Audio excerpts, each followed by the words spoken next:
Good morning, class 10th student. I hope you will be fine at your home. According to timetable online class, Hindi literature काव्यखंड term lesson number 5 Suryakant Tripathi Nirala Utsah शीर्षक का नाम है आपका उत्साह। इसके जो कवि हैं उत्साह नामक शीर्षक के वो हैं सूर्यकांत त्रिपाठी निराला। 31 जुलाई 2020 दिन शुक्रवार को मैंने निराला जी की लाइफ हिस्ट्री समझाई थी, आपको वीडियो भेजी थी। आशा करता हूँ कि आपने उसे शेयर कर लिया होगा और आपके समझ में भी आ गई होगी। आज इनके शीर्षक के अंतर्गत सबसे पहले जो पहला पैसेज है उसे एक्सप्लेन करूँगा और इसी पैसेज से संबंधित पैसेज दूंगा। आपको उस पैसेज को भी फेयर में नोट करना है। उससे संबंधित 3 क्वेश्चन हैं और तीनों क्वेश्चन के आंसर हैं। जो पैटर्न 9th में था वही है 10th में भी, कोई बदलाव नहीं है। तो ज़रा शुरू करते हैं। बादल गरजो घेर घेर घोर गगन धाराधर ओ ललित ललित काले घुंघराले बाल कल्पना कैसे पाले विद्युत छवि उर्मे कवि नवजीवन वाले वज्र छिपा नूतन कविता फिर भर दो बादल गरजो। ये यहाँ तक है आपका पहला पैसेज। देखिए, प्रस्तुत जो शीर्षक है उत्साह, इसमें कवि ने बादल के माध्यम से अपने मन के उद्गार, अपने हृदय के भावों को अभिव्यक्त किया है। वो बताना चाहते हैं कि अगर आपके हृदय में उत्साह है, आपके हृदय में उमंग है। कैसी उमंग? बादलों के गर्जना वाली उमंग। आपके हृदय में उमंग रूपी वज्र छिपा हुआ है तो निश्चित रूप से आप समाज के लिए और कवि हिंदी साहित्य के लिए कुछ ना कुछ नया कर सकते हैं। आवश्यकता है उमंग की, आवश्यकता है नव सृजन की। नव सृजन कैसे हो, इसके लिए आवश्यकता है अंतःकरण में एनर्जी की, उत्साह की। हे बादल गरजो, इतना गरजो, इतना गरजो, घेर घेर घोर गगन धारा धरो। गगन मंडल को चारों तरफ से घेर करके इतनी मूसलाधार वर्षा करो, इतनी मूसलाधार वर्षा करो जिससे पृथ्वी जल प्लावित हो जाए। इतनी तेजी के साथ गर्जना करो जिससे सोई हुई जो कल्पना शक्ति है वो जाग करके कवि की कलम के रूप में सोए हुए समाज को एक नई दिशा दे सके, एक नवीन मोटिवेशन दे सके, एक नई राह दिखा सके। ललित ललित काले घुंघराले, ललित ललित आकर्षण से युक्त। कौन? बादल। काले काले जो आकर्षण से युक्त बादल हैं, घुंघराले और बालों के समान, काले बालों के समान जो बादल हैं बाल कल्पना कैसे पाले, ठीक उसी प्रकार से जिस प्रकार से बालक के मन में पैदा होने वाली कल्पना नित नए रूप बदलती रहती है। बालक कभी कुछ सोचता है, कभी कुछ सोचता है और कभी कुछ सोचने लगता है। इसी प्रकार से बादल रूपी जो प्रकृति है, कभी एकदम से बहुत तेजी से गर्जना की आवाज़ करती है, कभी धीरे धीरे वर्षा करती है, बूंदाबांदी करने लगती है वही काले बादल।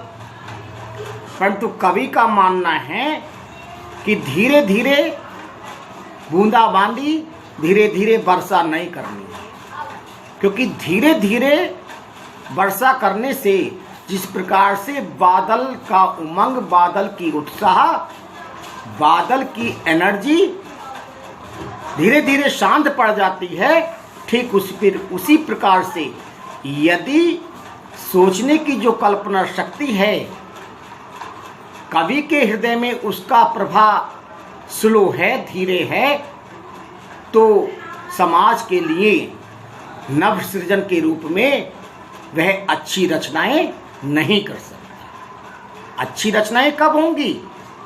तेज बारिश कब होगी?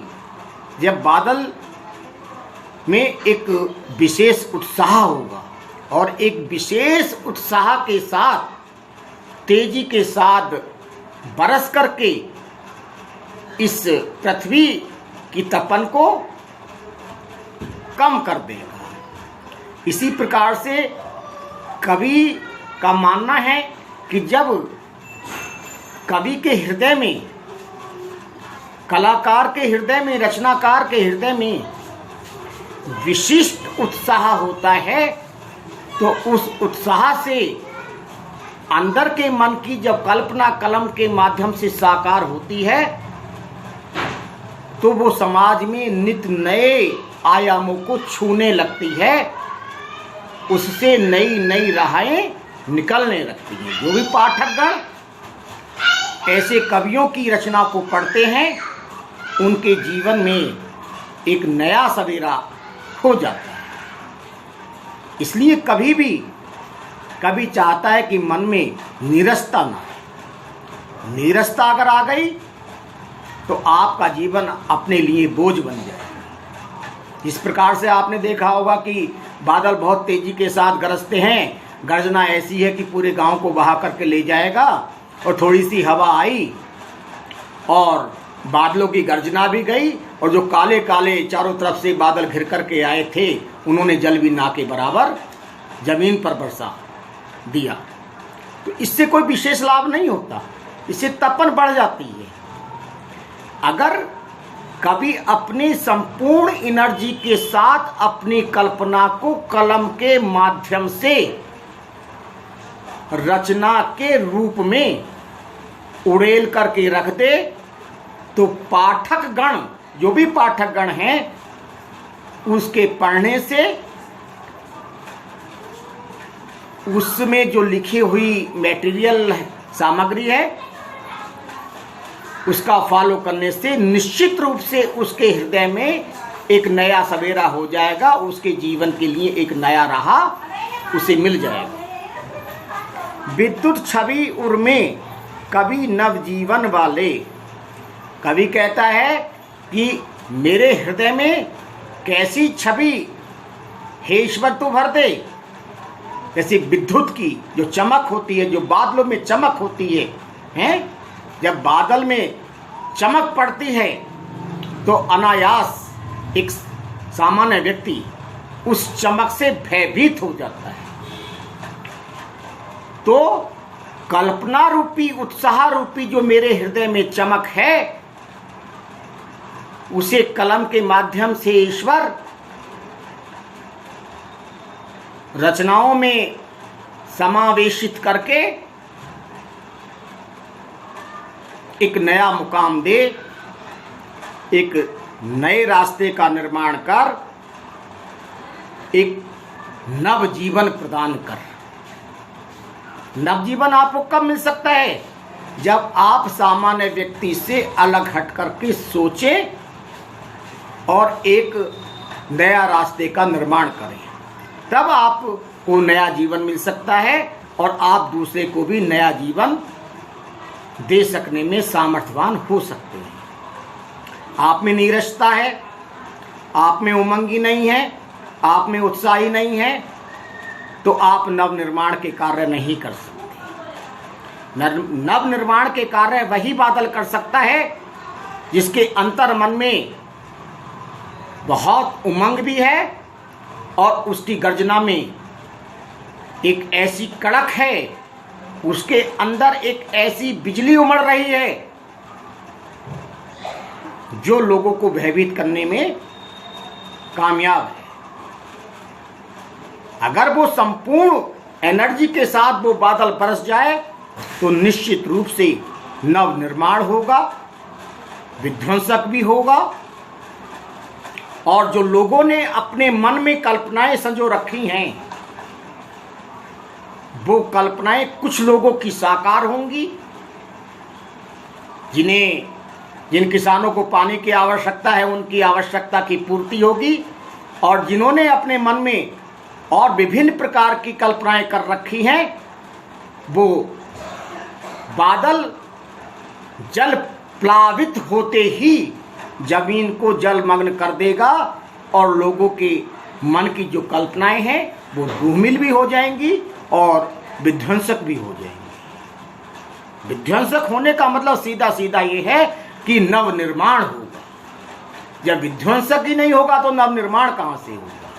फिर तो आप पुराने ढर्रे पर चले जाइए। जो पिताजी ने सोचा है, जो दादाजी ने सोचा है, उसी मार्ग पर आप चलते रहिए। नहीं, आपको नया मार्ग निकालना है, खोजना है। ये कब संभव है?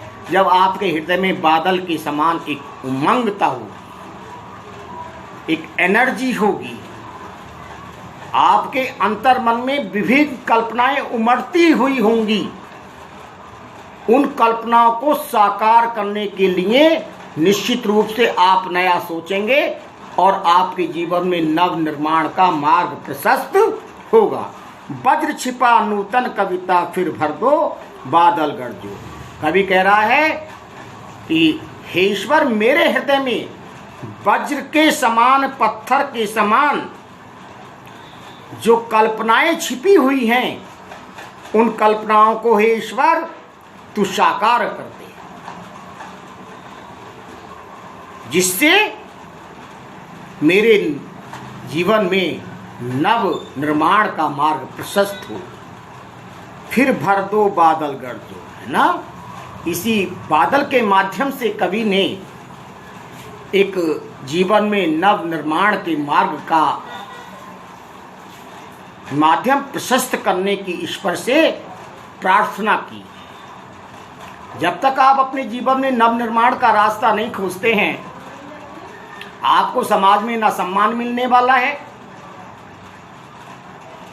ना आप विशिष्ट लोगों की श्रेणी में आएंगे। ऐसा कब संभव है? जब आप नित नए नव निर्माण के मार्ग अपने जीवन में प्रशस्त करते चले जाएंगे तो आप एक विशिष्ट जन हो जाएंगे। आपकी कल्पनाएं जब साकार होने लगेंगी, और सोचने मात्र से साकार नहीं होती, बल्कि उनके लिए उमंगता के साथ कुछ नया जीवन में करना पड़ता है।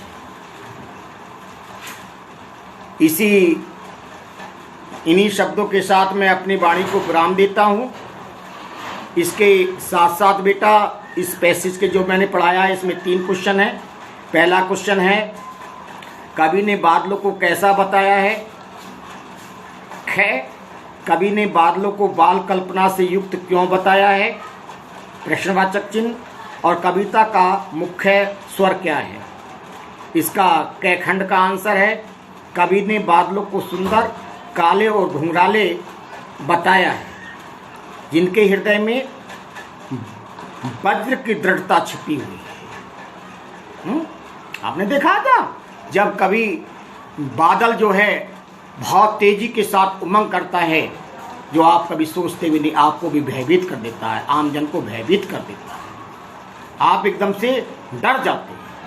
वो वज्र की कल्पना है बादल की।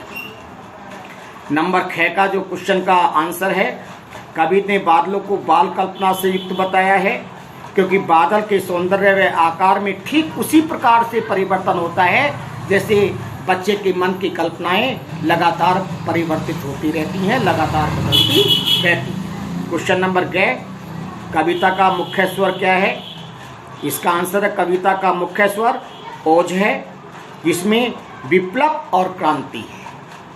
इसी के साथ मैं अपनी वाणी को विराम देता हूँ। जय हिंद, जय भारत।